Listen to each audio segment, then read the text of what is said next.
Bismillahirrahmanirrahim. Assalamualaikum warahmatullahi wabarakatuh.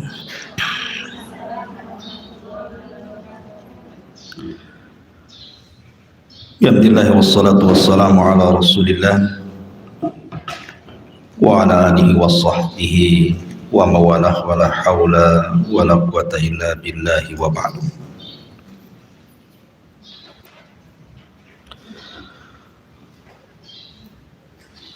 Baik, kita lanjutkan kajian kita, masih membahas tafsir dan kita masuk pada surah Al-Adiyat.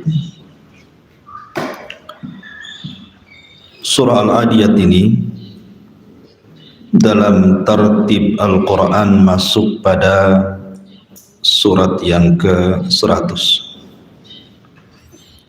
dengan jumlah ayat 11, jumlah kalimat 40 dan jumlah huruf 164, dan dia satu di antara surah Makkiyah, artinya turun sebelum hijrah Nabi sallallahu alaihi wa ala alihi wasallam.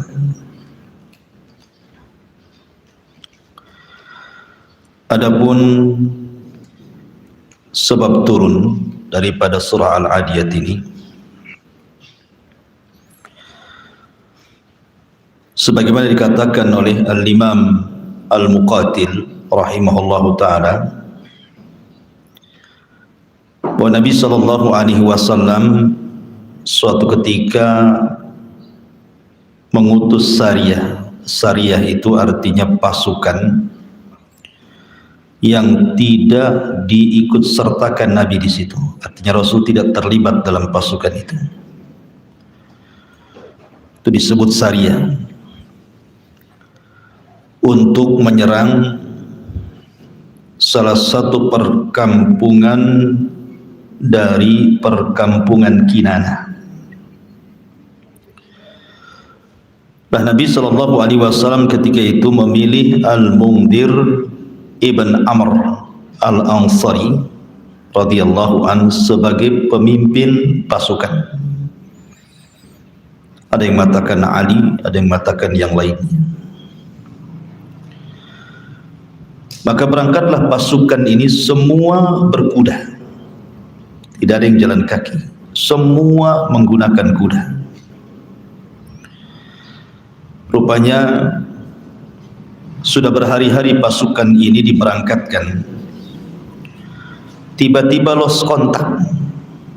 Rasul tidak tahu kabar pasukan ini, menangkah, kalahkah, karena lama tidak sesuai dengan target. Karena Nabi SAW itu kalau membuat sebuah peperangan pasti ada target. Sekian hari, sekian minggu, sekian bulan gitu ya. Tapi kok pasukan ini tidak ada kabar gembira dan juga tidak ada kabar sedih. Nggak jelas pasukan ini ada di mana. Sehingga kemudian orang-orang munafik mereka membuat kegaduhan di kota Madinah dengan cara bahwa pasukan yang diutus Rasul kalah perang, semua mati dibunuh dan kuda-kudanya diambil sebagai harta rampasan perang oleh orang-orang kafir. Tentu Nabi SAW sedihlah ketika melihat pasukan tiba-tiba dihabarkan seperti itu, karena bagaimanapun Nabi SAW menghendaki keselamatan para sahabat itu. Mereka punya anak, punya istri, dan begitu seterusnya. Tapi kadang berita ini sudah menyebar, maka membuat kesedihan di tengah-tengah kaum muslimin, termasuk apa yang dialami Rasul. Ketika Nabi SAW sedang bersedih seperti ini, Sementara orang-orang munafik senang-senang saja karena mereka menyebarkan berita hoax gitu ya. untuk menyakiti Rasul dan sahabat. Di sini Allah Subhanahu wa taala turunkan ayat atau surah Al-Adiyat bahwa yang tersebar berita itu adalah berita hoax, tidak benar. Kalau pasukan itu dibantai semua, kudanya menjadi harta rampasan perang. Justru mereka sedang perang. Dan peperangannya digambarkan dalam surat ini. Mereka sedang perang dan digambarkan peperangannya. Dan berakhir dengan kemenangan. Allah Subhanahu wa taala berfirman, "Wal 'adiyati dhabha, fal muriyati qadha, fal mughirati subha, fa atharna bihi naq'a, fa wasatna bihi jam'a." Di sini Allah Subhanahu wa taala menggambarkan kepada Rasul bagaimana kondisi perang pasukan yang diutusnya itu, yang dipimpin oleh Al-Mundhir ibn Amr al-Ansari. Allah mengatakan wal 'adiyati dhabha, demi kuda-kuda perang. Dhabha yang sedang terengah-engah mengeluarkan suara. Karena kuda itu punya 3 suara. Suara ketika diam berbeda dengan suara ketika berjalan, berbeda ketika suara ketika berperang. Ya. Jadi Nabi SAW digambarkan mereka sedang berperang dan kuda-kudanya pun ikut perang. Nanti saya jelaskan keutamaan kuda dalam Islam. Kemudian Allah katakan fal muriyati qadha, dan demi kuda-kuda perang yang memercikkan api dari kaki-kaki mereka, menunjukkan bahwa peperangan terjadi di malam hari. Karena kalau siang hari nggak nampak api-apinya kan, kuda ikan pakai sepatu besi itu. Kalau dihentakkan ke batu kan muncrat tuh itunya ya, kembang apinya itu. Alhamdulillah semalam nggak ada kembang api, nggak tahu di sini. Jadi Rasul digambarkan mereka sedang berperang dalam kondisi gelap. Kapan perang itu terjadi? Maka Allah katakan fal mughirati subha, mereka sedang menyerang di waktu subuh. Nanti saya jelaskan keutamaan waktu subuh. Fa'atharna bihi naq'an, dan kuda-kuda perang itu mungkin lagi mereka sedang berkecamuk perang sehingga menimbulkan debu-debu yang melayang. Fawasatna bihi jam'a, dan demi kuda-kuda perang yang sedang berada di tengah-tengah peperangan. Maka surah Al-Adiyah ini membantah isu-isu orang-orang munafik bahwa pasukan ini sudah kalah perang, dibantai, kudanya ditahan. Ternyata bukan seperti itu. Allah mewahyukan bagaimana kondisi para sahabat, semua selamat dan mereka menang perang. Ini sekilas tentang asbab nuzul daripada surah Al-Adiyat. Taib, kita masuk pada tafsirnya. Allah Subhanahu wa taala berfirman, wal 'adiyati dhabha. Di sini Allah Subhanahu wa taala bersumpah dengan kuda perang. Ada yang mengatakan bahwa al-'adiyati dhabha ini bukan bercerita perang, tetapi cerita orang yang sedang haji. Dan di sini wal 'adiyati dhabha itu bukan kuda perang, tetapi unta, demi unta gitu ya. Tapi pendapat yang kuat bahwa di sini bercerita tentang perang karena lihat dari asbab nuzulnya. Unta bukan kendaraan perang. dan kendaraan perang itu ya kuda. Memang Allah ciptakan kuda itu untuk kendaraan perang, makanya Rasul menyunahkan melatih kuda, berkuda, memanah dan berenang gitu ya. Wal 'adiyati dhabha, Allah bersumpah dengan kuda. Kenapa Allah Subhanahu wa taala bersumpah dengan kuda di sini? Karena di antara sekian banyak binatang yang memang dikhususkan untuk berperang itu, yang sangat bisa untuk dibawa perang itu hanya kuda. Selain kuda sulit. Makanya Nabi SAW menjelaskan bahwa pada ubun-ubun kuda itu ada berkah. Nabi mengatakan al-khailu fi nawasihal khair ma'qudun, dalam kuda itu di dalam ubun-ubunnya ada kebaikan yang terikat ila yaumil qiyamah, sampai kiamat dibangkitkan. Dalam riwayat al-khairu ma'qudun fi nawasil khair, bahwa kebaikan itu terikat pada ubun-ubun kuda. Dalam riwayat alaika bil khair fa innal khayla ma'qudun fi nawasihal khair ila yaumil qiyamah,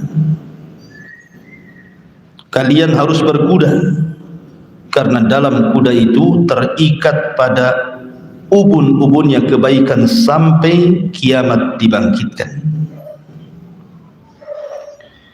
Dan riwayat-riwayat yang semakna banyak. Salah satunya juga riwayat yang dikatakan al-khailu salasatu, farasun yarbituhu ar-rajulu fi sabilillah. Salah satunya adalah kuda yang digunakan seseorang untuk jihad di jalan Allah Subhanahu wa taala. Intinya bahwa banyak hadis-hadis tentang keutamaan kuda karena ada barokah di ubun-ubunnya. Dan yang mengherankan, keberanian kuda itu ditentukan dengan keberanian penunggangnya. Kalau penunggangnya berani, kudanya berani.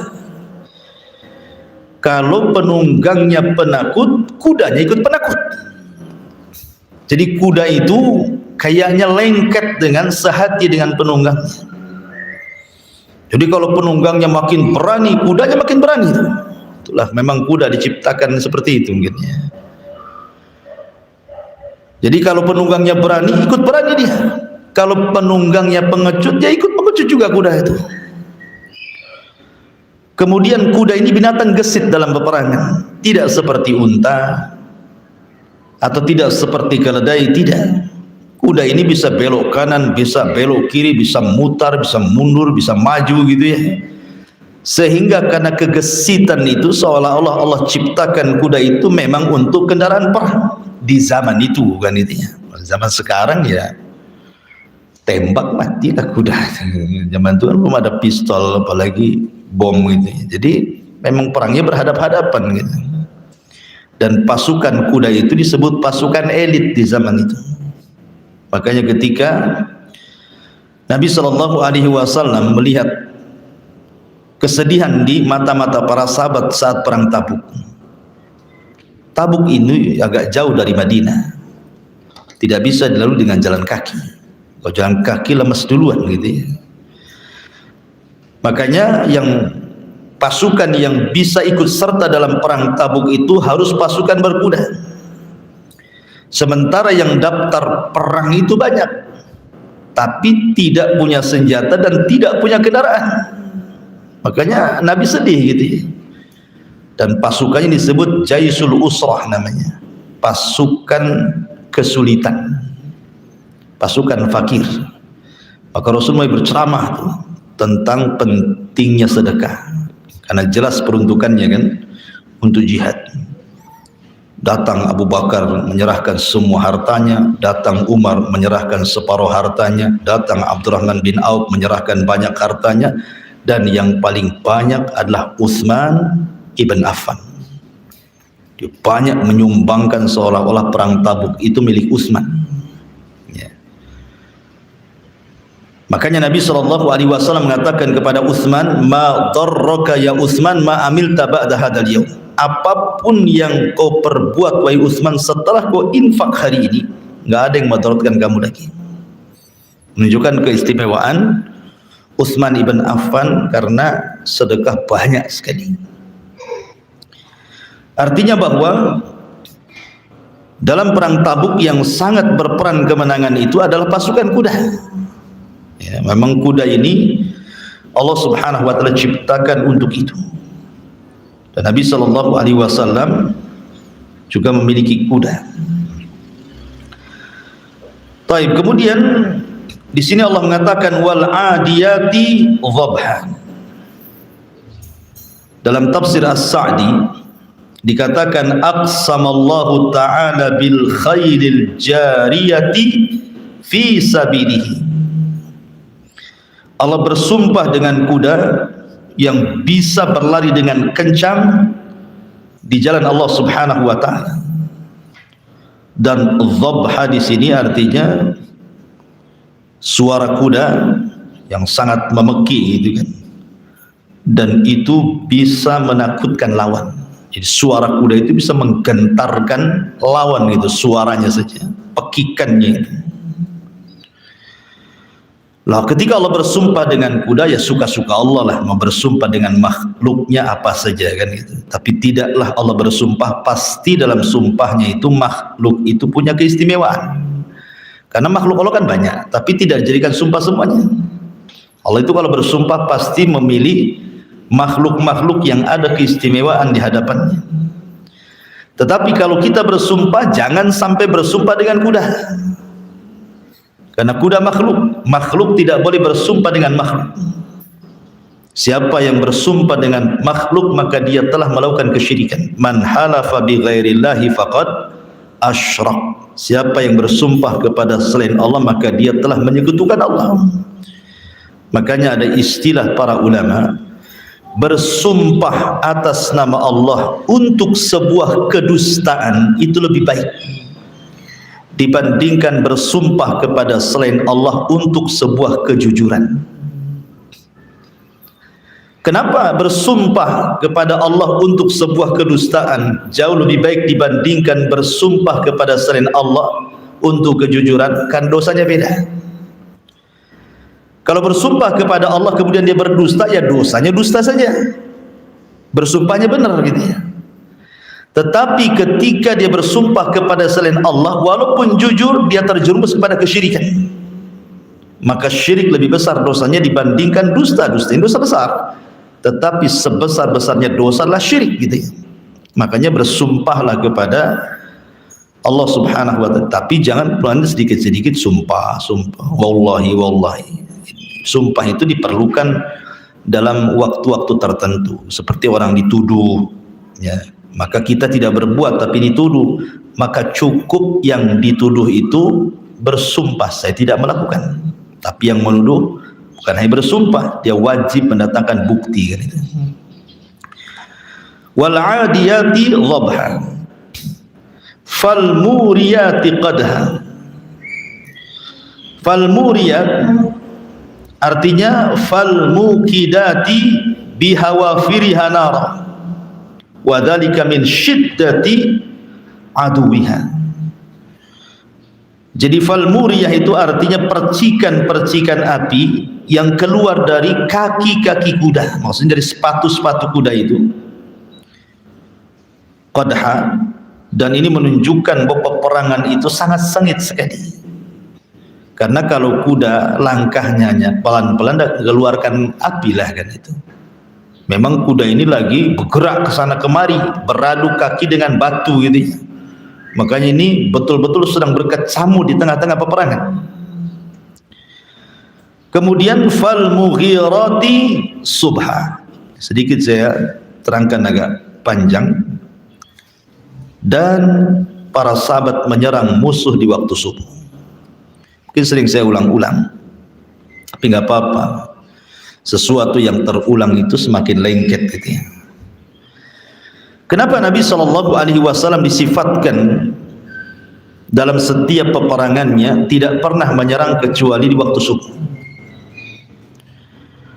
Rasul itu kalau menyerang tidak pernah siang, tidak pernah sore, apalagi malam. Rasul itu nunggu waktu subuh biasanya. Kalau dia mendengar di sebuah daerah ketika mau diserang itu terdengar suara adzan, maka Nabi tidak akan menyerang. Berarti daerah itu daerah kaum muslimin. Dari sini ada turunan fikih ketika menentukan negara Islam dengan negara kafir. Apa bedanya negara Islam dengan negara kafir? Seperti Indonesia ini negara Islam ke negara kafir. Karena ada orang yang mengatakan Indonesia ini negara kafir, berhukum dengan hukum tauhid, macam-macam ya. Dia tidak paham definisi negara namanya. Negara Islam itu apabila syiar berkumandang. Salah satunya yang paling mencolok adalah suara adzan. Kalau suara adzan tidak dilarang, bersaut adzan satu masjid ke masjid berikutnya, dari musolah ke musolah berikutnya, dari ringtone handphone ke ringtone handphone berikutnya. Ada tuh suara ringtone handphone ya. Suara ringtone-nya azan, tapi waktu sholat tak ke masjid, tak sholat pula dia. Jadi cuman ringtone-nya saja azan. Jadi ketika suara azan di mana-mana dan tidak dilarang pemerintah, apalagi syiar-syiar yang lainnya juga, otomatis kalau azan tidak dilarang ya sholat tidak dilarang lagi kan gitu, secara otomatis itu. Berarti negara itu masih dihukumi negara Islam. Soal kemudian ada beberapa hukum yang di luar daripada Islam, kan tidak semua, karena bagaimanapun bukan hanya di zaman sekarang. Di zaman Bani Umayyah, di zaman Bani Abbasiyah pun tidak sempurna. Yang sempurna ya zaman Khulafaur Rasyidin saja kan itu. Tapi minimalnya syiar-syiar Islam itu berkumandang. Berarti ketika syiar berkumandang, berarti negara itu negara Islam. Beda dengan negara tetangga, Singapura umpamanya kan, suara azan saja nggak boleh keluar kecuali di satu masjid itu ya, Sultan itu. Nah, berarti bukan negara Islam ya, negara kafir, karena juga mayoritas juga orang di luar dari Islam di sana. Lah Nabi itu kalau nyerang nunggu dulu tuh, kalau ada yang azan, kedengar azan nggak jadi, berarti di situ dianggap daerah Islam. Tapi kalau tidak mendengar azan sama sekali, langsung diserbu. Ya, setelah mereka sholat subuh, langsung turun menyerbu daerah itu. Kenapa Nabi memilih waktu subuh? Karena ada hadis Nabi SAW mengatakan, nusirtu bis sabah wa uhlikatil adu bid-dabur. Aku ditolong dengan angin subuh, angin sobak namanya, dan kaum Ad dihancurkan dengan angin sore. Makanya kalau ibu-ibu baca hadis-hadis tentang para sahabiah, wanita-wanita di zaman Rasul yang rutin ikut jamaah di masjid itu, kebanyakan riwayat sholat subuh dan tidak disebut riwayat sholat yang lain. Kan sholat itu ada zuhur, ada asar, ada maghrib, ada isya gitu. Tapi riwayat-riwayat wanita-wanita di zaman Nabi yang sholat berjamaah dengan laki-laki di masjid itu sholat subuh. Kenapa memilih sholat subuh? Ya pertama karena memang kondisinya gelap, ya kan, sehingga tidak menimbulkan fitnah. Yang kedua karena memang sekalian riyadhah, olahraga. Mereka berjalan dari rumah ke masjid, dari masjid ke rumah, itu sekalian olahraga. Karena waktu selepas subuh itu disabdakan Rasul, Allahumma barik li ummati fi bukuriha. Ya Allah, berkahi umatku di waktu paginya, di waktu pagi. Makanya aktivitas Nabi SAW selepas sholat subuh, Rasul tidak keluar masjid. Rasul terkadang banyak buat acara selepas sholat subuh, terkadang mengumpulkan sahabat, kemudian ditanya soal mimpi. Nah, siapa yang bermimpi semalam? Nah, gitu ya. Nanti sahabat mengintik, saya bermimpi semalam begini Rasul, ditakwilkan sama Nabi. Saya bermimpi ini wahai Rasul, ditakwilkan sama Nabi. Terkadang bertanya soal mimpi Rasul itu. Ya, karena Rasul juga pakar takwil mimpi, seperti Nabi Yusuf alaihi salatu wassalam, atau di kalangan ulama tabi'in seperti Muhammad ibn Sirin, itu pakar mimpi. Ya. Tapi ibu kalau bukan pakar mimpi, jangan coba-coba mentakwil mimpi orang. Suaminya mimpi, dalam mimpinya maaf selingkuh dengan tetangganya, diceritakan pak sama ibu. Oh kalau gitu kalau selingkuh ya, padahal mimpi kan, jadi ribut gara-gara mimpi jadinya. Ya. Jadi nggak boleh kalau orang tidak pandai mentakwil mimpi, jangan mentakwil mimpi. Pamannya ada kawan nih cerita mimpi, kalau dia mulai bercerita mimpi buruk, bu, jangan didengar. Nasihati dia, maaf ya kalau mimpi buruk jangan cerita sama saya. Kalau mimpi baik, takwilkan yang baik. Makanya mimpi baik boleh diceritakan, mimpi buruk tidak boleh. Karena mimpi baik kalau diceritakan, pas ditakwilkan baik, diaminkan malaikat, jadi sebuah kenyataan kan itu.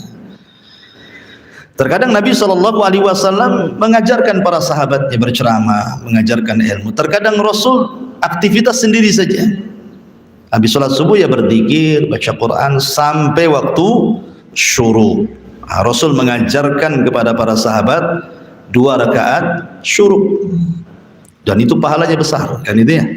Kata Nabi SAW, siapa yang sholat subuh kemudian tidak beranjak pada tempatnya, dia pun mengingat Allah Azza wa Jalla sampai matahari terbit meninggi 1 tombak, lakukan 2 rakaat syuruk, pahalanya kahajjati wal umrah taman, kata Rasul, seperti haji dan umrah secara sempurna. Bayangkan haji itu berapa biayanya, bu? Apalagi zaman sekarang, jangan haji umrah aja dipersulit. Tahun kemarin malah ditutup, tak boleh haji karena corona kan itu. Kalau ingin dapat pahala haji, gitu saja ibu kalau di rumah, makanya di rumah itu ibu sediakan mihrab lah. Jadi di kamar, tapi ada khusus tempat sholat, di pojok sebelah mana. Jangan pula pindah-pindah, kadang di dapur lah, kadang di ruang tamu sholatnya. Jadi khususkan, walaupun rumah tidak harus lebar, tidak harus luas, sempit, tapi ada tempat khusus maksudnya di situ. Buat mihrab sebelah mana gitu, sajadahnya jangan dirubah-rubah di situ saja. Seperti Maryam punya mihrab sendiri gitu ya.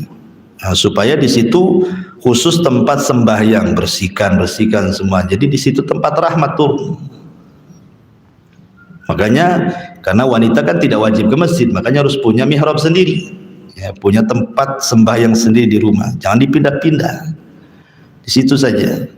Lah, supaya dapat keutamaan ini. Sekarang kan tidak beranjak dari tempatnya kan, berarti di situ saja. Kemudian berzikir, baca Quran gitu. Kemudian nggak lama dari subuh ke syuruk itu 1 jam paling, ya kan? Baru sholat 2 rakaat selesai. Itu aktivitas Nabi seperti itu. Ditambah juga memang di waktu subuh itu ada angin berkah. Setiap peperangan itu Rasul ditolong dengan angin berkah itu. Makanya nasihat para ulama itu, kalau habis subuh, kalau memang cuacanya baik, maksudnya tidak hujan lah, maksudnya tidak mendung, coba buka jendela, buka pintu gitu ya, supaya angin soba itu masuk sehingga membawa berkah ke dalam rumah. Makanya Ibnul Qayyim mengatakan, siapa yang tidur selepas subuh tidak diberkahi keluarganya, tidak diberkahi pekerjaannya, tidak diberkahi kehidupannya. Kenapa? Karena itu waktu turun berkah di situ masalahnya. Rahasia hidup manusia 1 hari itu ada di waktu itu masalahnya kan. Makanya jangan tidur di situ. Ingatkan kalau suami tidur lagi, jangan tidur lagi lah gitu. Kan 1 jam saja lah, tidak lama kan. Ya. Jangan ayam pula dapat berkah ya. Ayam tidak tidur 1 jam segitu tuh. Kemudian juga selain daripada angin soba dan juga turunnya berkah di waktu subuh itu, menyehatkan badan ya. Bisa membuang sirkulasi, angin masuk rumah kan berganti tuh sirkulasinya kan. Artinya banyak kebaikan di waktu subuh. Kemudian Allah mengatakan fa'asar nabihi naq'ah. Di sini fa'athar nabihi naq'ah, yang namanya peperangan ya sudah wajarlah menimbulkan debu di mana-mana, apalagi memang kondisi di sana kan bukan perang di hutan. Ya, perang di tanah terbuka, di padang pasir, banyak batu, banyak pasir, ya wajar debu di mana-mana. Dan kuda-kuda yang menghamburkan debu-debu ke langit. Kemudian fawasat nabihi jama'ah, di mana para sahabat ini dengan kuda-kudanya betul-betul sedang berkecamuk di tengah-tengah peperangan. Mereka sedang menyerang. Ini gambaran-gambaran sumpah dengan kuda ini. Setiap sumpah dalam Quran mesti ada jawabannya. Untuk apa Allah bersumpah? Dan itu yang mesti ada pertanyaan. Untuk apa Allah bersumpah? Jawabannya untuk ini. Innal insana li rabbihi lakanut. Sesungguhnya manusia terhadap nikmat Rabbnya selalu kanut. Kanut itu artinya jahud. Jahud itu artinya selalu mengeluh, menentang, berpaling. Nikmat Allah ini banyak, sampai-sampai Allah katakan wa in ta'uddu nikmatallah la tuhsuha, kan? Kalau ibu menghitung nikmat Allah dengan alat apapun tidak akan kehitung, karena tidak terbatas nikmat Allah itu. Jangankan jauh-jauh lah, ibu ngaca saja itu semua nikmat Allah, kan? Tengok mata, alhamdulillah. Coba mata diletakkan di kaki, jadi mata kaki. Susah mau mandang. Kenapa letakkan di atas? Supaya bisa mandang, nikmat kan itu. Mandangnya saja sudah nikmat, diletakkan pula di tempatnya makin nikmat. Telinga di samping kiri, samping kanan, sempat di atas kepala ngadap ke langit apa enggak? Hujan masalah gitu, Bu. Jadi mendengarnya saja sudah nikmat, diletakkan pada tempatnya aja sudah nikmat lagi. Dan dua-duanya mendengar sama pendengarannya. Ya. Coba kalau seandainya yang lain beda kan repot kita ini. Mata juga memandang sama dua-duanya fungsinya. Kalau mandang uang 100 ya tetap uang 100. Nggak mungkin yang satu 2000, yang satu 100 kan gitu. Artinya disamakan, diseimbangkan. Tangan juga sama, nggak panjang sebelah gitu.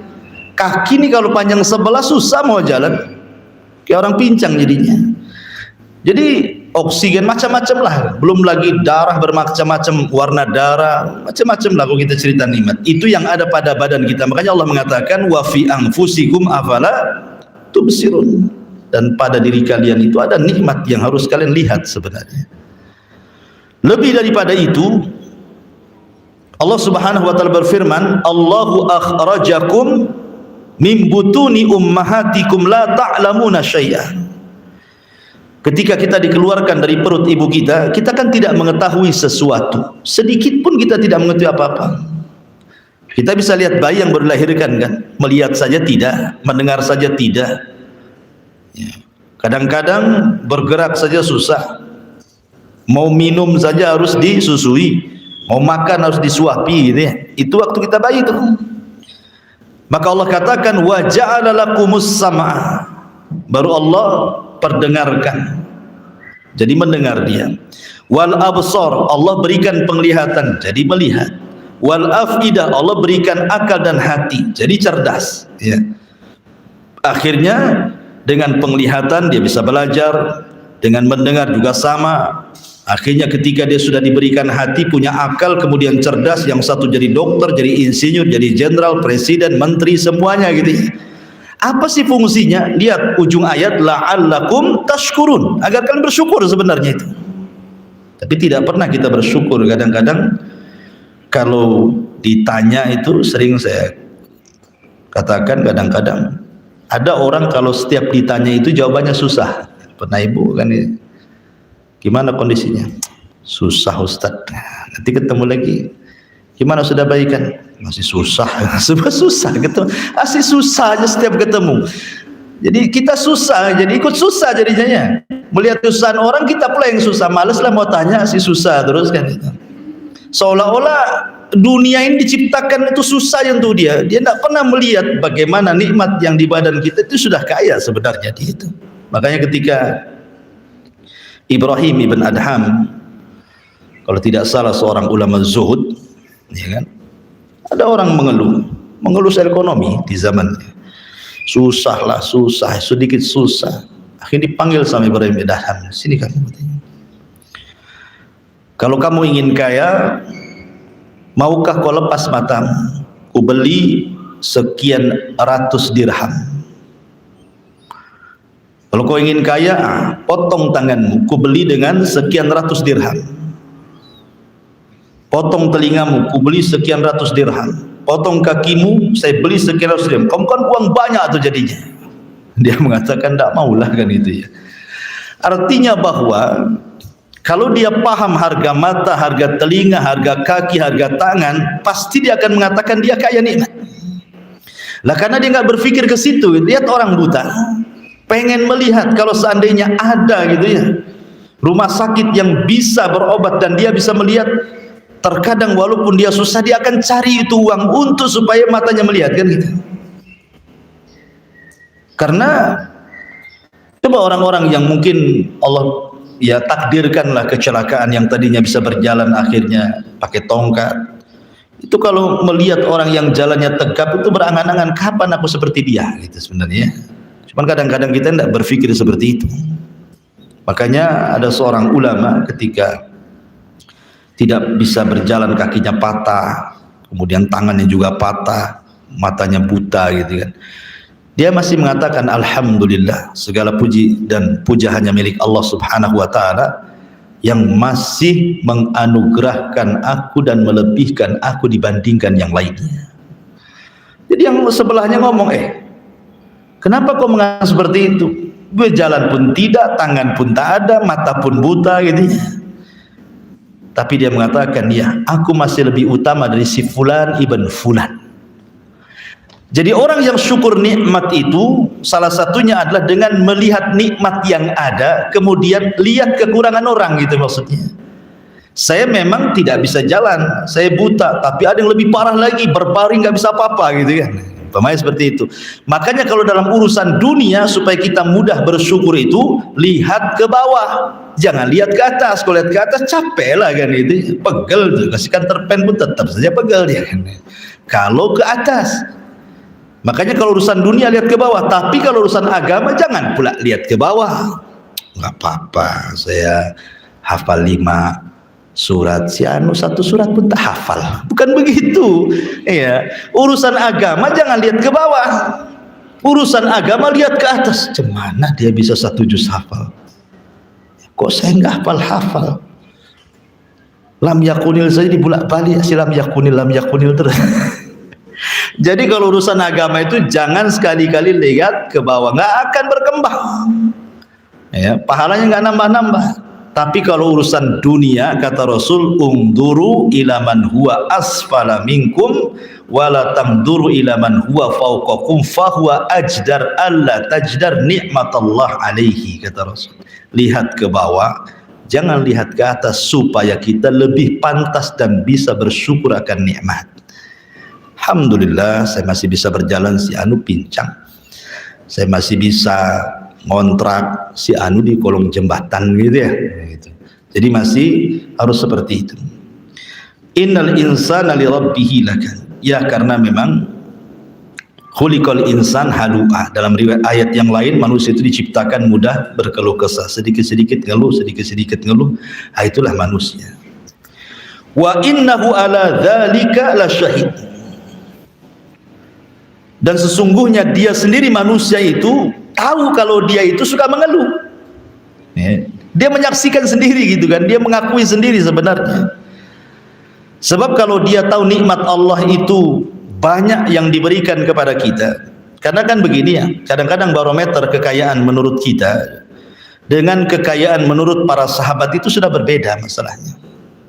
Makanya ketika sahabat ditanya soal makna ghina, mana kaya itu, maka sahabat mengatakan,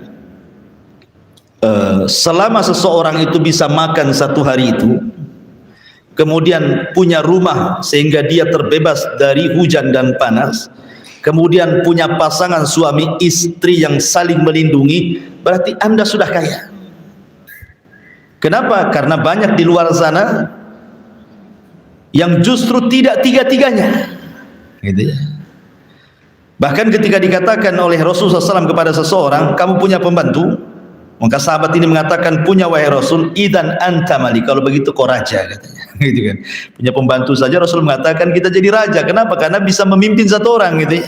Nyuruh-nyuruh orang, gitu kan. Raja kan tukang nyuruh-nyuruh. Ya, itu saja sudah kaya. Itu barometer kekayaan menurut para sahabat. Kalau kita kan beda ya. Kalau kita ini kalau kaya, kalau punya kos-kosan 10 gitu ya. Mobilnya berjejer tapi rental gitu. Wa innahu lihubbil khairi lasyadid. Kenapa manusia itu bisa kanut? Ya, mudah berpaling, mudah i'rad begitu ya, mudah menentang, mengeluh, berkesah. Ini sebabnya.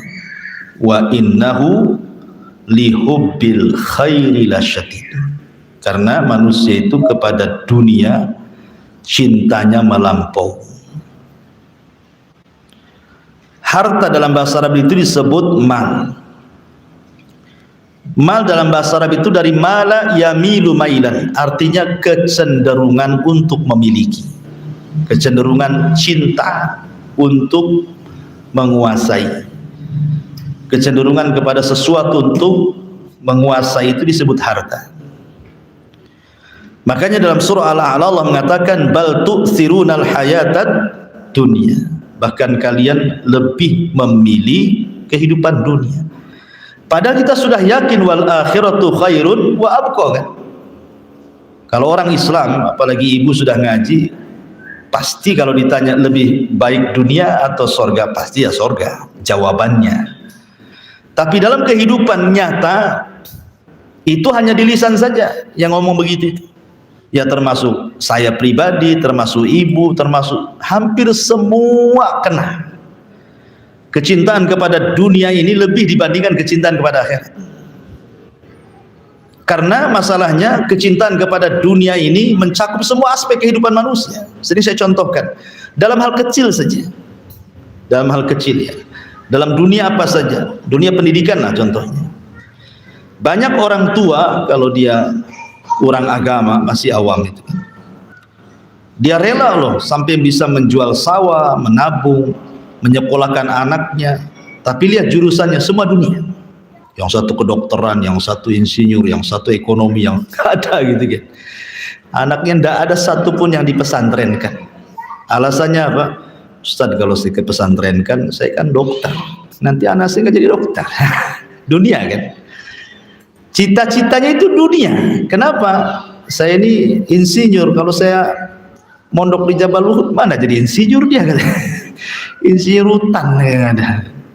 Jadi terkadang masalah-masalah pendidikan saja kita melampau urusan dunia itu lebih dibandingkan urusan agama kan.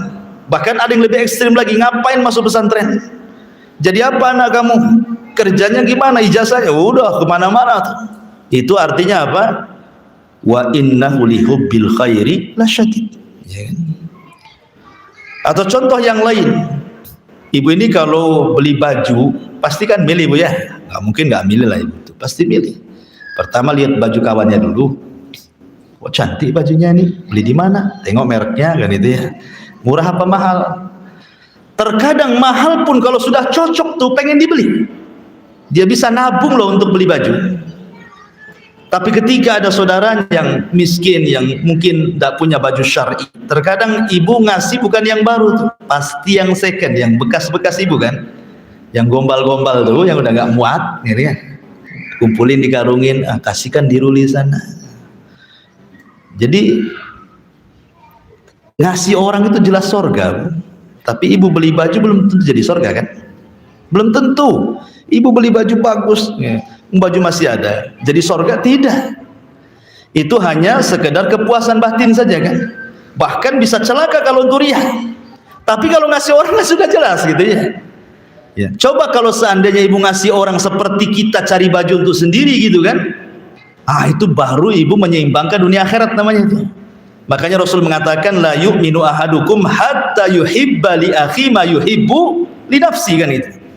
tidak sempurna iman seseorang sampai bisa mencintai saudaranya sebagaimana dia bisa mencintai dirinya sendiri. Ibu kalau urusan kuliner, Masya Allah, saya Ustadz, saya enggak eman kalau mengeluarkan biaya, yang penting enak. Nah, ada istilah seperti itu. Kalau untuk makan jor-joran, pesan semua diconteng-conteng berapa? 500.000, bayar, enggak ada nyesel sampai rumah. Sekali ada orang miskin butuh makan, cari nasi padang, satu lauk, satu potong lagi. Nah, kasih, yang penting udah ngasih nasi kan ya. Lah ini kan ngasih orang nasi, ini kan urusan akhirat ya, dapat surga kan. Tapi ibu makan kenyang dapat surga? Belum tentu. Makanya Bu, terkadang dunia kuliner ini, kalau saya nasihatkan, jangan diwajibkan. Ya, jangan diwajibkan, karena ada nih keluarga muslim ini kadang-kadang merepotkan suaminya. Setiap minggu wajib keluar. Kemana? Bukan ke pengajian, kuliner kan? Sana. Ayo Pak, kita ke sana Pak. Kita ke sana. Sekali seminggu ayahnya mungkin suaminya sibuk gitu kan. Udah senyum pun tidak. Kenapa malam ini? Jadi akhirnya jadi dosa kan? Gara-gara malusun kuliner. Makanya Nabi SAW apabila pagi-pagi itu kan selalu Rasul itu menjumpai istrinya 2 kali. Pertama pagi, yang kedua menjelang maghrib. Pagi dia keliling dulu kepada istrinya. Istri Rasul kan banyak, ada 11, ya kan, disalami dulu, didoakan, menceramah sebentar, nanti ke rumah istri. Setiap hari seperti itu, nanti sore juga gitu lagi ya. Tapi kalau di pagi hari aktivitas Rasul, kalau mau sarapan itu pertanyaannya sederhana. Hal indakum syai'un. Syai'un ini nakirah Bu. Dalam bahasa Arab itu bukan ma'rifat. Kalau ma'rifat itu ada alif lamnya, asyai'u. Tapi kalau tidak ada alif lamnya menjadi tanwin, syai'un berarti nakirah. Artinya pertanyaan Rasul kepada istrinya itu bukan bertanya masak apa, ya, bukan disebutkan makanannya, tapi ada nggak sesuatu. Sehingga kalimat sesuatu ini apapun oleh Nabi dimakan gitu maksudnya. Mau ini dimakan, mau itu dimakan, mau ya. Nah, sekarang suami ibu terapkan jadi Nabi gitu. Kalau ibu ndak masak sayur kangkung atau sayur apa kesukaan dia, bisa marah ini kan ibu ya. Si ini terus, kok tak bisa masak ya kata. Jadi sebenarnya soal masalah ini jangan merepotkan keluarga ini. Makanya ibu jangan menekan suami gara-gara kuliner. Karena ini bahaya sekali. Rasul itu kalau soal makan apa saja dimakan.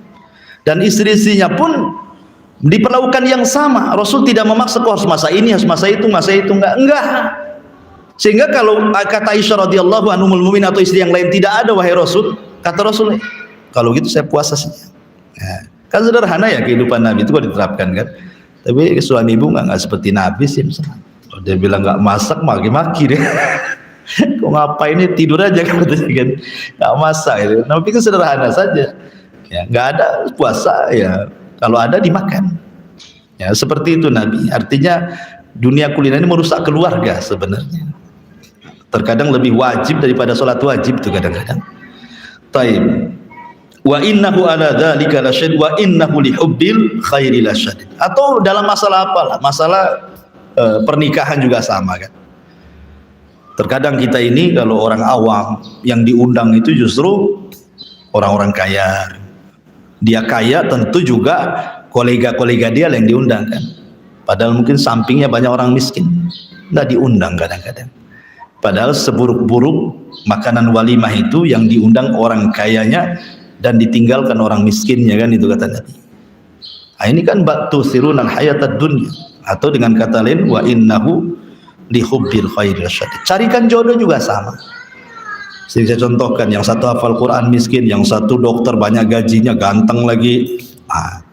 Nanti yang hafal Quran nunggulah kalau ada adiknya lagi gitu ya. Gitu ya. Ini kan jelas itu. Kenapa? Masuk pada wa innahu lihubbil khairi lasyadid. Karena kita ini terlampau cinta dengan dunia. Jadi semua masalah apa saja jadi dunia. Tidak ada akhiratnya. Ya. Mau yang sudah ngaji, mau yang nggak ngaji, ustadz juga sama. Ini kalau amplopnya sedikit agak malas datang. Ada juga yang seperti sampai ada yang ngasih takrif tuh, kalau mengundang saya sekian, kan gitu kan. Ada tuh ustaz-ustaz tuh, ya. Nah, kalau nggak sekian juta nggak mau datang deh. Anda ini sedang berdakwah, sedang cari duit gitu. Kalau sedang cari duit janganlah begitu, kerja kan gitu ya. Jadi sampai kepada masalah-masalah dakwah pun banyak yang kemudian lebih mencintai dunia daripada akhirat. Jadi kalimat wa innahu li hubbil khair lasyadid ini mencakup semuanya. Enggak ada yang tersisa dalam kehidupan kita ini. Coba apa yang tersisa dalam kehidupan kita? Depan kita masjid masih belum jadi. Nah, kita bangun rumah kita udah lebih baik daripada masjid. Nah, itu contoh yang jadi sebutkan contohnya ada semua. Ya, soal pendidikan anak-anak juga sudah sama, semua sama. Makanya kenapa di sini Allah tekankan dengan kalimat la syadid. Ya, syadid itu artinya sangat kepengen gitu ya. Soal dunia itu. Padahal sebenarnya akhirat itu lebih baik dan lebih kekal. Kenapa kemudian akhirat yang sudah jelas-jelas kekal lebih baik dibandingkan dunia? Kita lebih cinta dunia nih. Kata Abdullah bin Mas'ud radhiyallahu an, li'anna dunya quddimat wal akhirata ukhirat. Masalahnya dunia itu didahulukan, akhirat dibelakangkan. Coba kalau dibalik, kita masuk surga dulu, enggak mungkin kita ke dunia kan itu ya. Apain? Makanya Nabi Musa mendebat Adam, gara-gara kau aku jadi ke dunia jadi. Coba kau tamakan gua larangan, katanya Musa. Ya, karena tahu nikmatnya dunia. Karena dunia didahulukan, akhirat dibelakangkan, walaupun akhirat sudah sering kita dengar kenikmatannya tidak bisa dilihat mata, didengar telinga, terlintas pun tidak bisa. Itu kan berarti nikmat sekali itu tuh kan. Tapi tidak tertarik, hanya jadi cerita saja. Tetap saja kita ini dunia terus. Kenapa? Karena dunia dikedepankan dan ditampakkan, akhirat itu dikebelakangkan dan digaibkan. Cukup beriman, itu masalahnya. Ya. Jadi seolah-olah itu yakin antara yakin dan tidak yakin soal akhirat itu. Nah, dunia ini ya sudah di depan. Jangankan soal itu, soal jual beli saja. Ibu jual barang sama saya. Ustaz, ini harga ini berapa? Ini kalau kontan 1.000, kalau kredit nggak apa-apa lah 1.500. Bagi penjual lebih baik kontan daripada kredit, ya kan? Kenapa? Karena kontan sudah jelas dapat duit lagi kan. Kalau kredit, iya kalau bayar nanti macet kreditnya kan itu ya. Itu urusan apa saja. Ya, makanya sifat-sifat seperti ini sifat manusiawi gitu ya. Karena memang sorga itu dikelilingi dengan sesuatu yang dibenci, tapi neraka itu dikelilingi dengan sesuatu yang dicintai.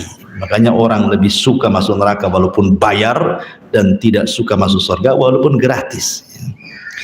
Innal insana li rabbih lakanud wa innahu ala dzalika lasyahid wa innahu li hubbil khairi lasyadid afala ya'lam idza bu'thira ma fil qubur afala ya'lamu idza bu'thira ma fil qubur.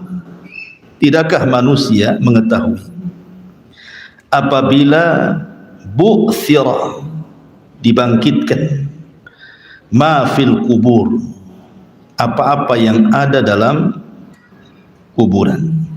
Kata Syekh Sa'di, afala ya'lamul insan ma yantadiruhu idza akhrajallahu al-ummahat minal quburi lil hisabi wal jaza. Artinya, apakah manusia itu tidak mengetahui apa yang ditunggunya apabila Allah keluarkan kita dari kuburan, di hadapannya sudah dibentangkan hisab dan juga balasan.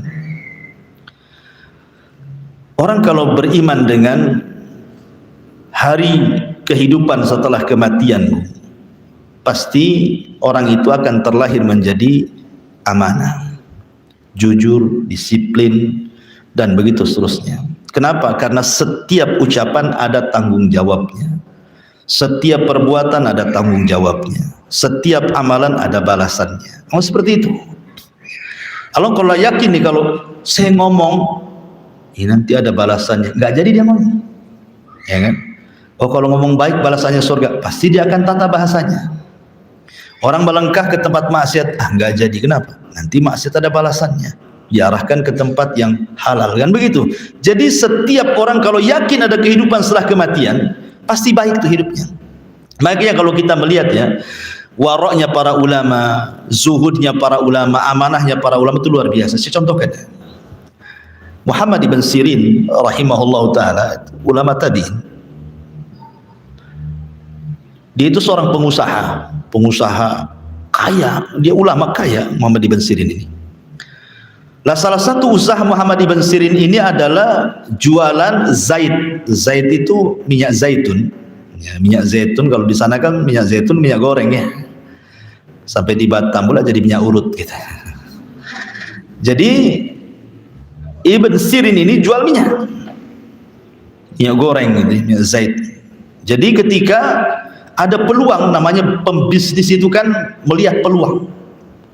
Ini peluang baik. Ini kalau seorang pembisnis kan dia rela berani mengeluarkan modal karena sudah jelas hitung-hitungannya kan. Ini pas ini momennya saya belanjakan semua minyak kan, ini pas momennya. Mungkin kalau sekarang ini pas mau Idul Fitri, mau Idul Adha, mau acara-acara besar gitu kan, pasti laku gitu ya. Jadi dihabiskan modalnya. Ya dengan hitung-hitungan dia akan untung. Allah takdirkan di malam hari minyak itu kecemplung tikus. Ya.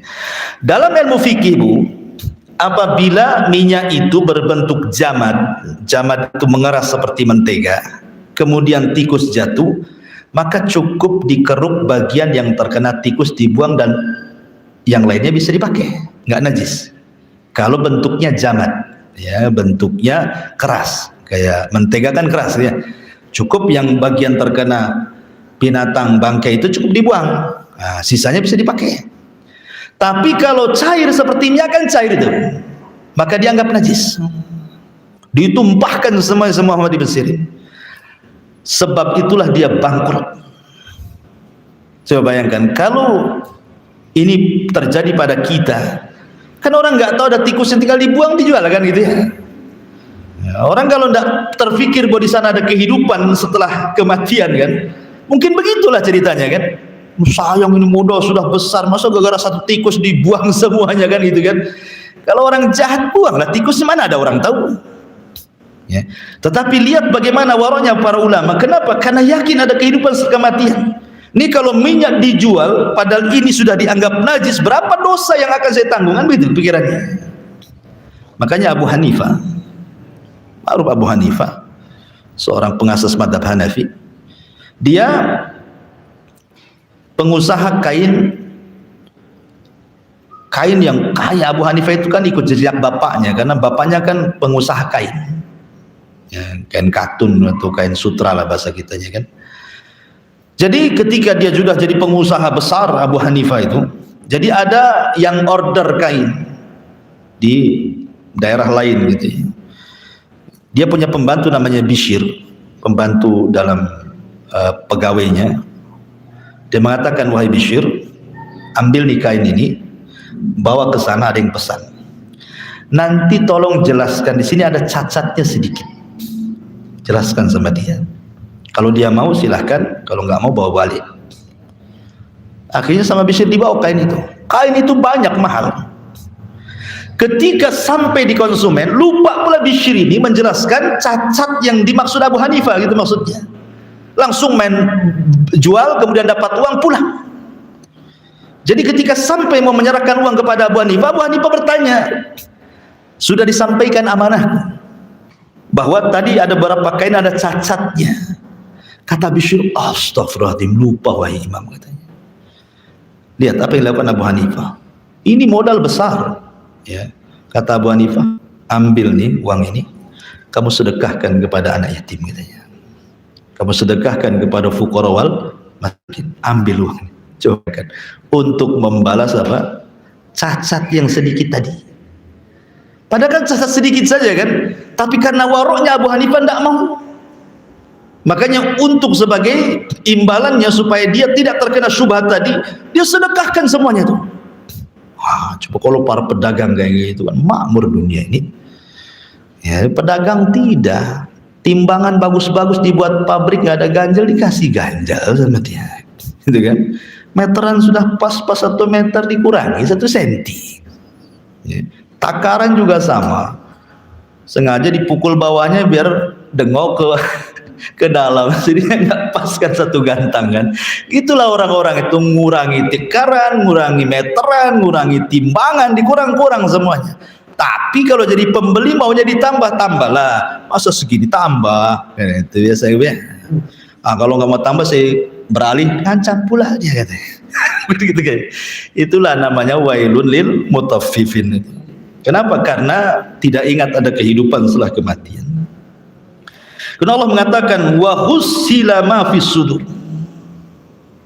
Kata Syekh Sa'di, istikhraju mastutira fis suduri min khairin aw syarrin. Di dunia, Bu, kita bisa menyembunyikan hasad, bisa menyembunyikan suudzon, bisa menyembunyikan dendam, dengki.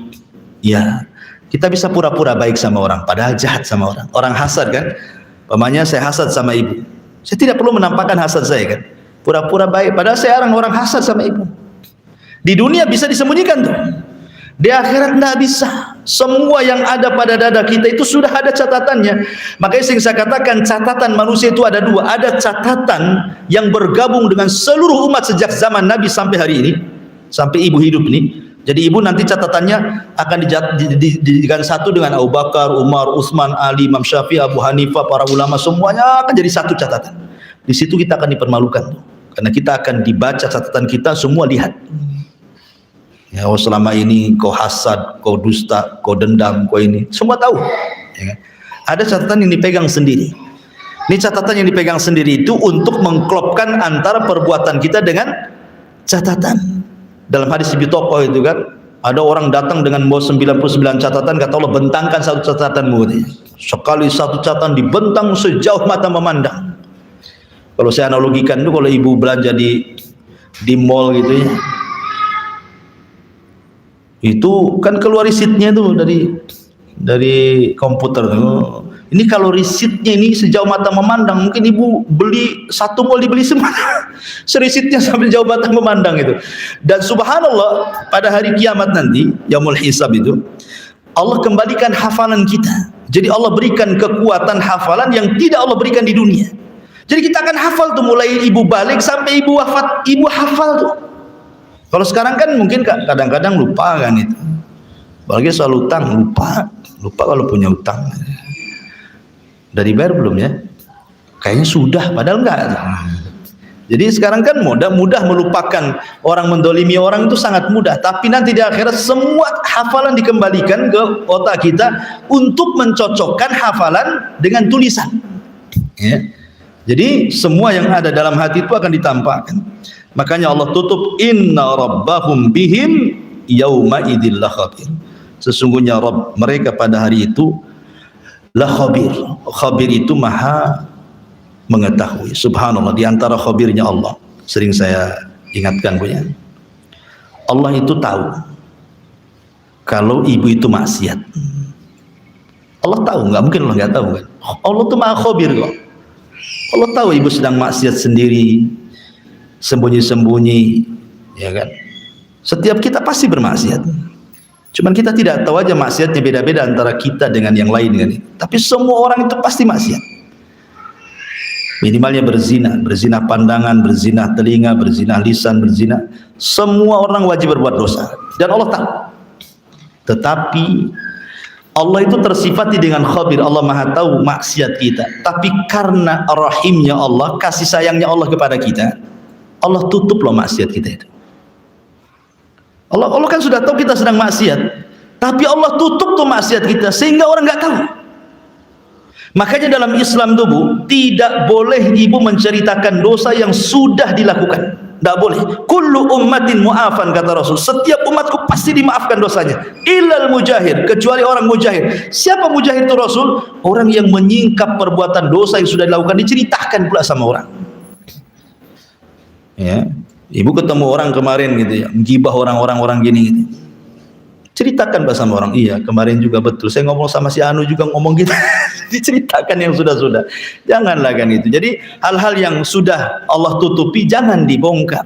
Makanya ketika fatwa para ulama, ada seorang pelacur sudah bertobat, kemudian dapat pasangan yang baik, ahli agama, ya kan? Apakah seseorang ini harus jujur kepada suaminya kalau dia mantan pemain malam, pemain remang-remang gitu ya, ataukah tidak perlu? Kata para ulama tidak perlu. Allah sudah tutup aibmu dari suamimu, jangan diceritakan, karena tidak semua cerita didengar, tidak semua cerita ikhlas orang itu. Kau sudah ceritakan, sudah cukup Anda dengan Allah saja, gitu maksudnya. Jangan cerita walaupun kepada suami. Taunya suami ketemu kita baik-baik, gitu saja maksudnya. Ataupun sebaliknya, mungkin suaminya bejat dapat istri soleh, jangan diceritakan awak ini mantan preman dulu. Tidak perlu cerita kayak gitu. Pokoknya ketemu baik-baik, itu yang jadi catatan sudah. Jadi nggak ada lagi, karena biasanya tersakiti orang gara-gara itu. Nah, dalam urusan rumah tangga saja harus saling menutup, tidak semua harus tahu, dan jangan ingin tahu. Nah, itu yang penting. Kadang ibu ini nekan suami, akhirnya banyak dusta. Suami yang tadinya jujur jadi banyak dusta tuh. Gara-gara apa? Gara-gara komunikasi. Nelpon gak dibalas, marah kan gitu ya. Gak dibalas-balas sih, kamu di mana? Oh, gitu ya. Akhirnya lama-lama mungkin suami jujur, lama-lama dia dusta dia. Nah, ngajari orang dusta jadinya. Husnudzan sajalah, bismillah, tawakkal Allah. Ya. Karena yang membolak-balikan hati manusia kan bukan ibu sama suami, enggak bisa. Suami nggak bisa diatur. Yang bisa ngatur itu Allah. Minta Allah yang ngatur, gitu maksudnya. Kalau ibu ngatur mana bisa? Hati orang itu dia genggaman jari jemari Allah Azza wa Jalla. Yuqallibu kaifa yasha. Allah bisa membalikan sesuka hati dia. Mau keras hari itu jadi keras, mau lemah lembut hari itu mau lembut. Begitulah Allah Azza wa Jalla. Maka minta kepada zat yang membolak-balikan hati. Minta supaya suaminya dirubah, suaminya begini. Kalau minta sama suami itu himbauan, bang, tolonglah robah. Ya, paling gitu saja, gitu kan? Ya saja kalau suami itu simpel dia. Nanti diulang lagi seperti itu. Nah, tapi kalau Allah yang membolak-balikan hati dia, siapa yang bisa Allah buat dia halus menjadi keras? Tidak akan bisa. Sebagaimana Allah tetapkan dia keras hati, ibu mau lembutkan dia tidak bisa, gitu kan? Makanya karena kita ini bukan memegang hati orang, kita punya tetangga keras, doakan saya, Allah mudah tetangga ini agak lembut lah kan. Nanti mudah-mudahan lama, insya Allah kalau berdoa, masa dari sekian ratus doa nggak ada yang diijabah. Ini kemudian diantara makna khabir juga, Allah tahu kita maksiat. Selain Allah tutup hebatnya Allah gitu, kita punya Tuhan ini rahim betul-betul. Allah tidak membalas setiap kita maksiat, tapi Allah kasih kesempatan loh ya. Kesempatan lama sampai kita wafat loh. Coba kalau seandainya satu kali maksiat, satu kali tamparan saja, sekali maksiat tok gitu kan, sakit umpamanya kan, mungkin orang itu tidak mau hidup mungkin kan itu. Tapi karena rahimnya Allah, Allah tidak langsung balas, dikasih kesempatan. Ya. Ayo maksiat, tapi kasih kesempatan bertobat gitu. Jadi selain menutupi aib Allah itu juga, pada Allah itu udah khabir loh ya. Tapi juga Allah memberikan kesempatan untuk bertobat kepada Allah Azza wa Jalla. Inna rabbahum bihim yawma idzil khabir. Wallahu a'lam. Ini uraian tafsir Al-Adiyat. Baik, kita buka tanya jawab, silakan. Iya.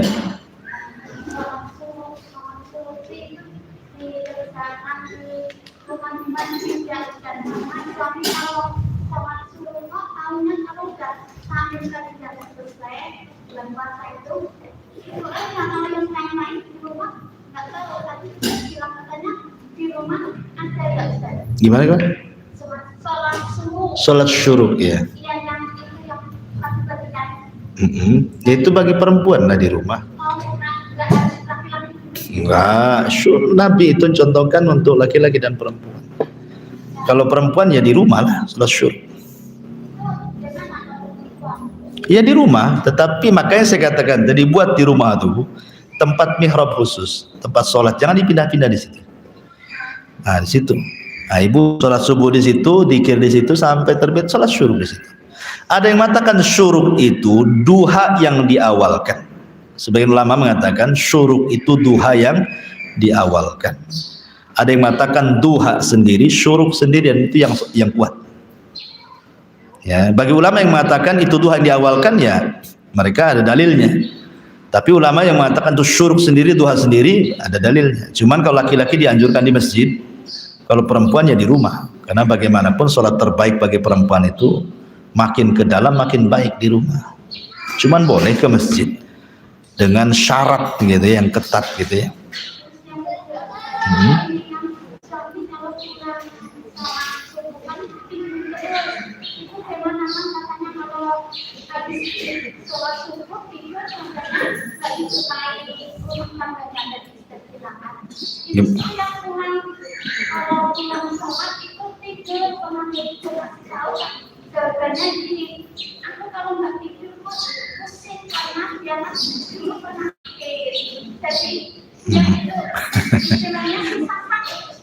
Harus tidur ya?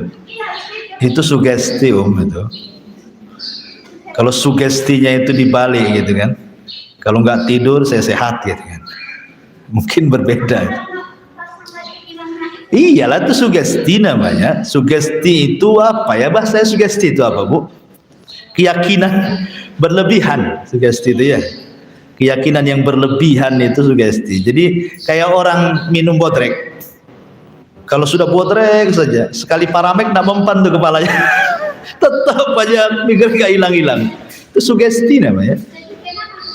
Dirobah sedikit-sedikit. Dirobah saja, bilang sama suaminya dirobah. Karena perkataan ulama itu kan Rasul yang bersabda, bukan Ibnul Qayyim. Ibnul Qayyim hanya menyimpulkan saja. Rasul yang mengatakan Allahumma barik li ummati fi bukuriha. Ya Allah berkahi umatku di waktu pagi.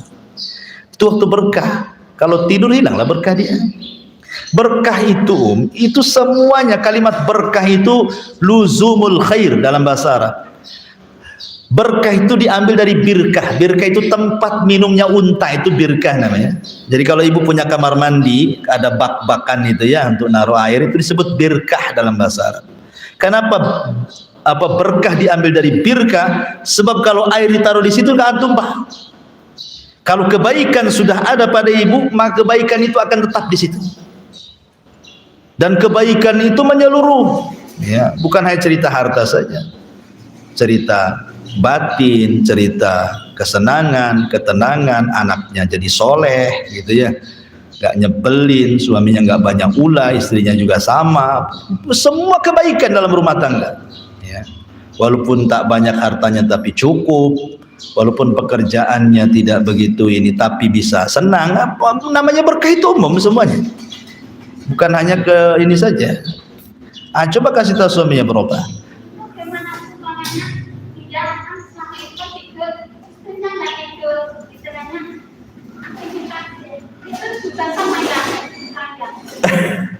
Ya istrinya diberkahi, suaminya diberkahi. Iya. Ya kalau bisa itu sama-sama lah, dibiasakan. Sekali-kali tidur tidak apa-apa. Kalau memang sakit perlu, tapi jangan dibiasakan gitu maksudnya ya. Justru waktu subuh ke syuruk itu karena waktu berkah. Di situ rahasia rizki manusia. Minta kepada Allah, ya Allah tambahkan ilmu, ya Allah tambahkan rizki yang halal, ya Allah tambahkan amal saya diterima. Harusnya kan berdoa itu di waktu itu. Karena ketika kita umpamanya bekerja nih, kalau pagi hari kita berdoa supaya dapat rezeki halal, insya Allah mungkin dapat yang halal. Tapi kalau tidak berdoa terkadang masuk ke yang haram, masuk ke yang syubhat. Kita nggak tahu namanya kan. Pagi zaman sekarang ya kan, zaman sekarang mana peduli syubhat haram, tidak peduli.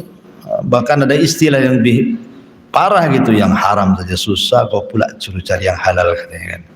Karena ada cerita-cerita seperti itu. Artinya ya cobalah dirubah kan bisa lah masa. Dan itu kan cuma 1 jam saja. Kalaupun mau setelah matahari terbit, tidurlah situ.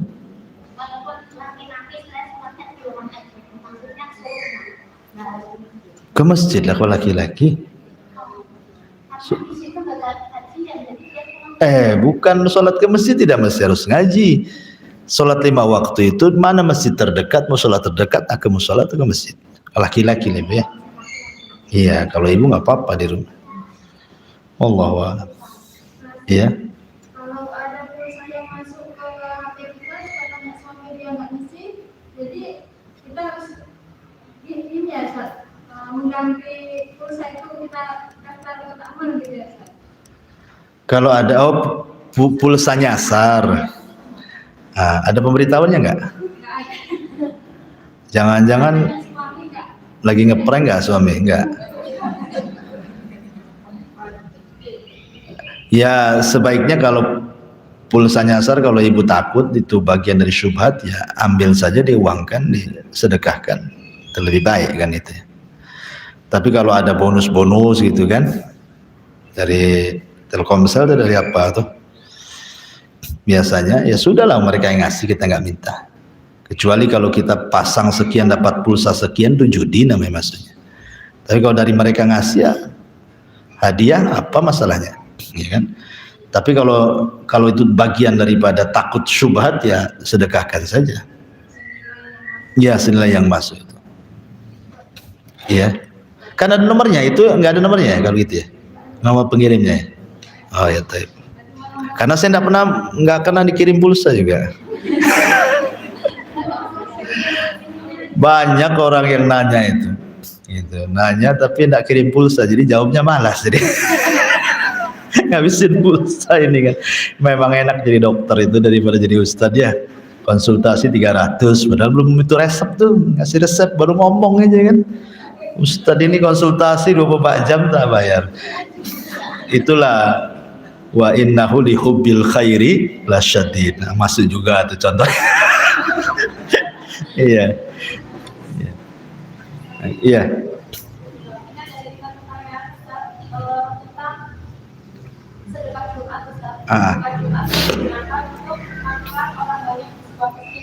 Jadi kegiatan ini rutin dilakukan oleh sebuah taklim Lembaga. yang ditanyakan apakah di situ dibolehkan, terus dengan pahalanya itu besar ketika kita memberikan orang yang di situ belum tentu fakir, belum tentu miskin kan, tapi kita kasih di situ. Terus yang kedua, apa diperbolehkan orang yang masuk itu makan dari hasil pengumpulan orang banyak untuk Jumat sedekah itu? Iya. Alhamdulillah. Di sana ada sedekah, di sana ada hadiah. Makanya ketika kita membahas masalah pembagian kurban, sepertiga disedekahkan, sepertiga dihadiahkan, sepertiga dimakan yang korbaner, kan itu ya. Kenapa disedekahkan? Untuk fuqara wal masakin. Kenapa dihadiahkan? Karena tidak semua orang fakir miskin, tetangga kaya kasih hadiah, kan itu ya. Atau orang kafir kasih hadiah, bukan sedekah ya, karena dia non muslim, kemudian dimakan sendiri. Tapi secara umum yang bersedekah ngasih makan di hari Jumat itu sebuah kebaikan, itu amal baik, itu amal baik, karena kan sasarannya kita tidak tahu di situ, kan nggak tahu sasarannya siapa, yang penting yang Jumat kasih sedekah. Dan ingat, sedekah itu salah satu jalan khusyuknya sholat. Ibu kalau tanya Ustadz, gimana cara khusyuk sholat? Gampang, sedekah sebelum sholat. Mana ayatnya? Allah mengatakan, wa dzakaros qad aflaha man tazakka wa dzakaros ma rabbih fasal. Allah mengatakan, qad aflaha man tazakka, sungguh beruntung orang yang tazakka. Tazakka itu membersihkan jiwa, artinya bersedekah. Kemudian wa dzakara asma rabbih, kemudian dia ketika masuk ke masjid dia membaca Allahumma ftah li abwaba rahmatik fasala, kemudian salat. Kata ulama, tartib ini bisa jadi khusyuk. Kalau ingin khusyuk salat, sedekah dulu, baru berdoa, baru salat. Kenapa? Karena sedekah itu membersihkan jiwa. Orang cinta dengan harta, ketika disedekahkan berarti dia sedang melepaskan kecintaan kepada harta. Ketika hatinya sudah lepas dari kecintaan kepada harta dan hanya kepada Allah, maka dia bisa khusyuk dalam salatnya. Nah, itu salah satu kunci bagaimana cara khusyuknya salat. Setiap salat sedekah. Sedekah. Gimana caranya cari orang miskin? Buatlah kaleng di rumah, ya kan, ditulisi untuk anak yatim, fakir miskin, untuk masjid, untuk apa gitu kan. Habis sholat kasih 2.000 sholat, 2.000 sholat, kan enak ya. Tapi ditukar dulu, jangan 100.000 bankrupt pula, diambil lagi nanti. Butuh diambil lagi, makanya ditukar banyak gitu ya, recehan sikit kan bisa ini. Kalau 100 dibuat 100.000 dibuat 100 perakan kan, oh bisalah 3 tahun. Taib. Jadi kembali ya masalah sedekah tadi. Gak apa-apa, sedekah kan kita kan intinya niatnya kepada fuqara wal masakin. Dan kalau aglabnya orang masjid itu memang orang nggak mampu, ya adalah orang-orang yang kaya di situ, ya enggak apa-apa. Kita kan niatnya untuk fuqara masakin. Karena kan nggak tahu masjid itu orang miskin kah nggak orang miskin kan. Ya kan salah, hukumnya diambil dari keumuman saja. Saya bersedekah orang miskin karena orang yang datang ke masjid biasanya tidak, kita nggak tahu, hanya satu dua aja mungkin ya, tetangga-tetangga gitu. Ya nggak masalah. Ya. Kemudian orang yang masak boleh nggak makan? Ya sekarang gini masalahnya, niat dia masak untuk sedekah itu. Nah, itu kembali kepada ayat tadi. Ya, wa innahu li hubbil khairi lasyadid tadi kan. Niatnya apa gitu? Kalau niatnya lillah, murni karena Allah Azza wa Jalla, ya dia akan sedekahkan semuanya. Capeknya dia, laparnya dia, hausnya dia, itu ada pahala sendiri. Nah ini penting, makanya kenapa orang harus yakin dengan pahala itu. Contoh ini, anak ngurus orang tuanya, tapi saudara-saudara yang lain itu tidak pernah ngurus orang tuanya, entah ngerantau di mana-mana. Akhirnya kemudian orang tuanya mengatakan, nak, karena kamu yang sudah ngurus saya, ini rumah ini milik kamu. Saudara-saudaramu itu kurang ajar semua sama saya, katanya.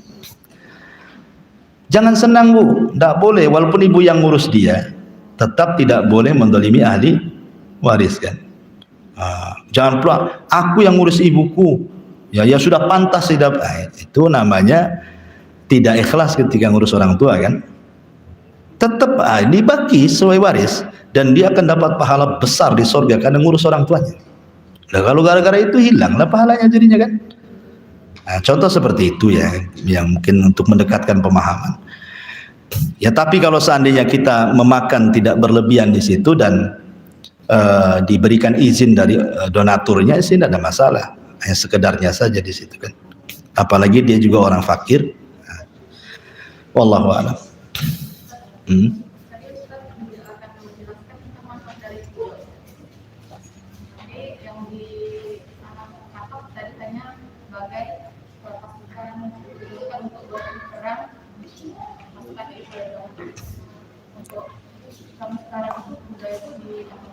Tetap kuda itu bermanfaat karena di akhir zaman nanti peperangan itu kembali ke kuda. Nanti di akhir zaman itu Allah akan keringkan bumi, nggak ada lagi minyak bumi itu, sehingga nggak ada mobil, akan jadi rongsokan. Helikopter nggak bisa terbang, nggak ada minyaknya. Kalau keringkan semuanya kan, pakai apa? Pakai air gitu, masa terbang? Nanti semua akan kembali ke zaman Nabi. Semua perang itu akan ke kuda, ke panah, ke pedang, ke unta, semua akan seperti itu. Nanti di akhir zaman. Kalau zaman sekarang ya berkuda ya manfaat juga, itu sunnah hukumnya. Kita berkuda kalau ada kudanya sunnah. Kita kalau ada kuda, latihan kuda sunnah hukumnya. Karena Rasul yang mengatakan kan.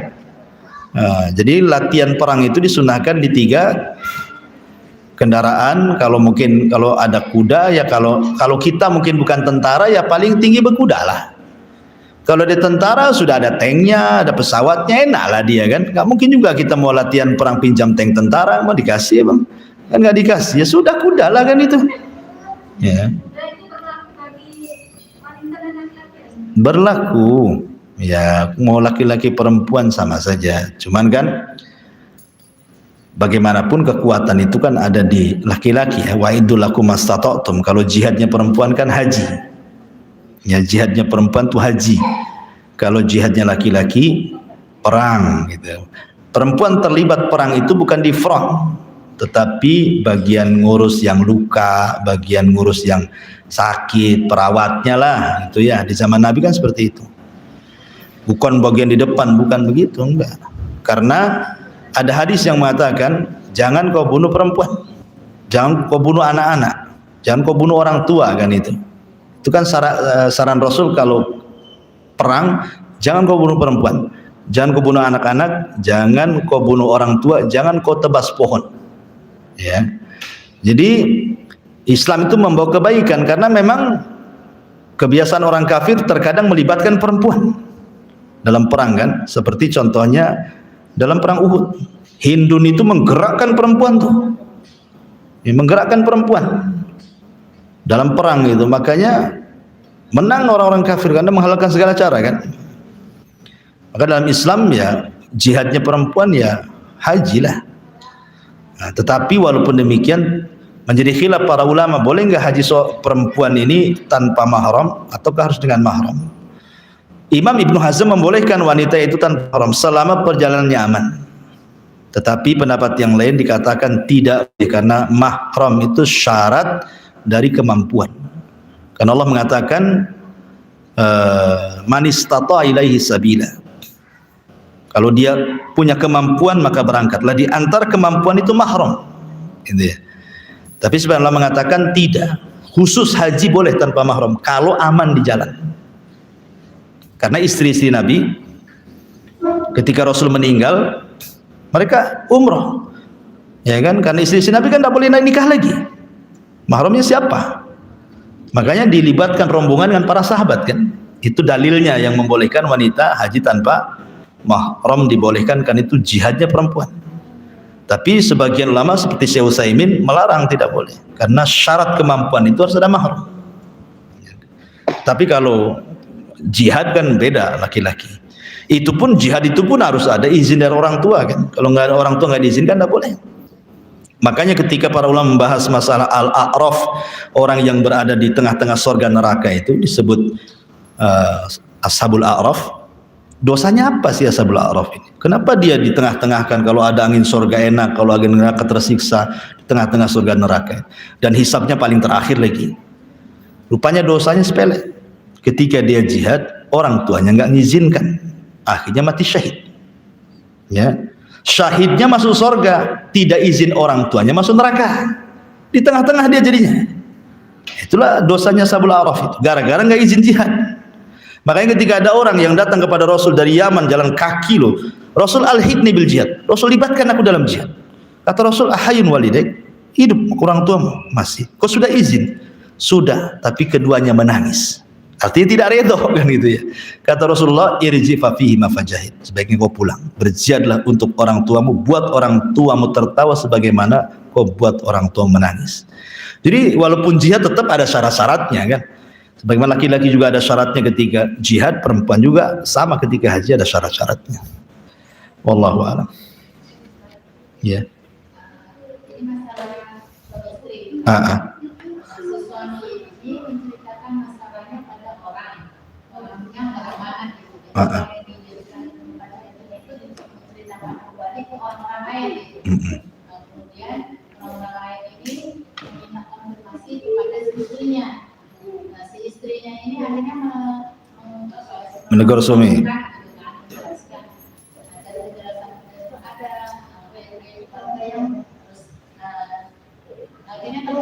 Iya. Nah, si istri ini termasuk apa ya? Apa yang tadi membuka ayat itu enggak? Maksudnya mana ya? Belum paham saya. Bukan, belum paham pertanyaannya. Ini si suami nyebarin aib keluarga ke orang lain. Dia menceritakan ke satu orang. Satu orang ini ada hubungan keluarga nggak? Orang lain, oke. Nah, yang dijadikan tempat ceritanya ini orangnya nggak amanah gitu loh, Ustaz. Jadi ember ke sana kemari. Nah, terus? Kemudian banyak orang-orang yang di tempat yang orang tiga tadi meminta konfirmasi ke istrinya gitu.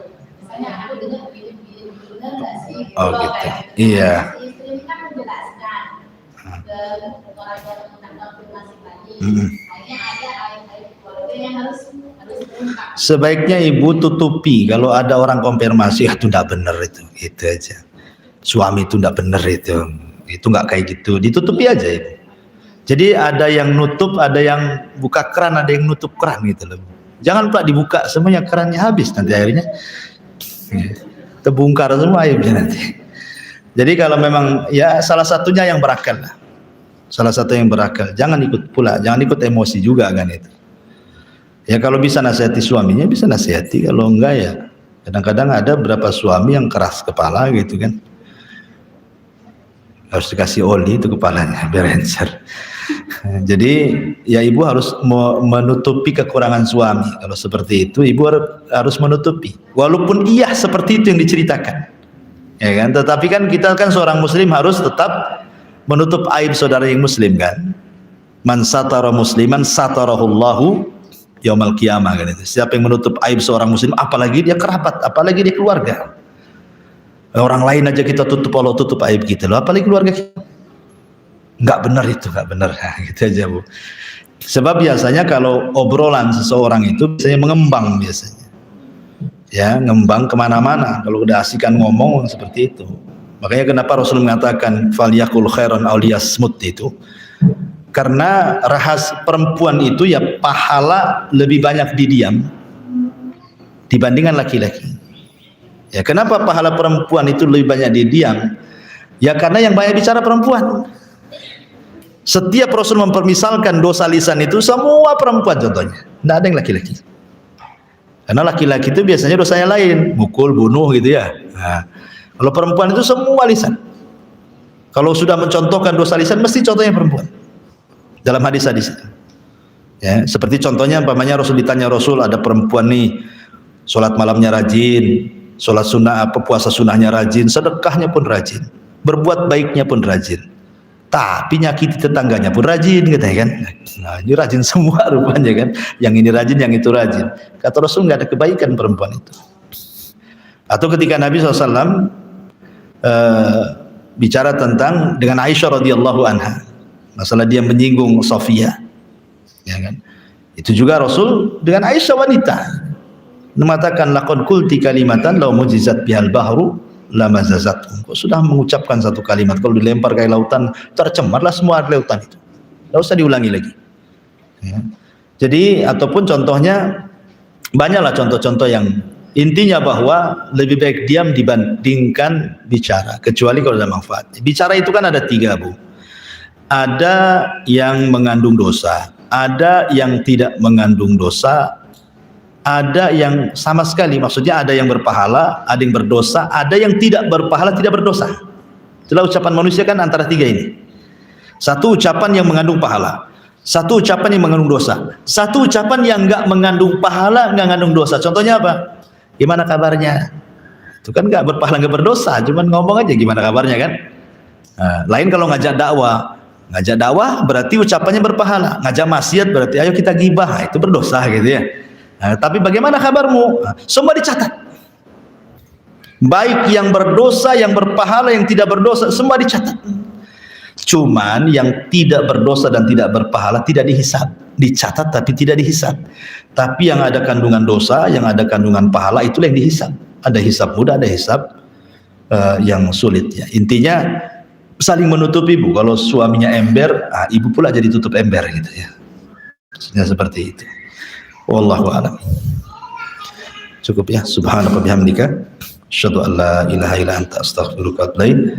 Allahu ta'ala. Assalamualaikum warahmatullahi wabarakatuh.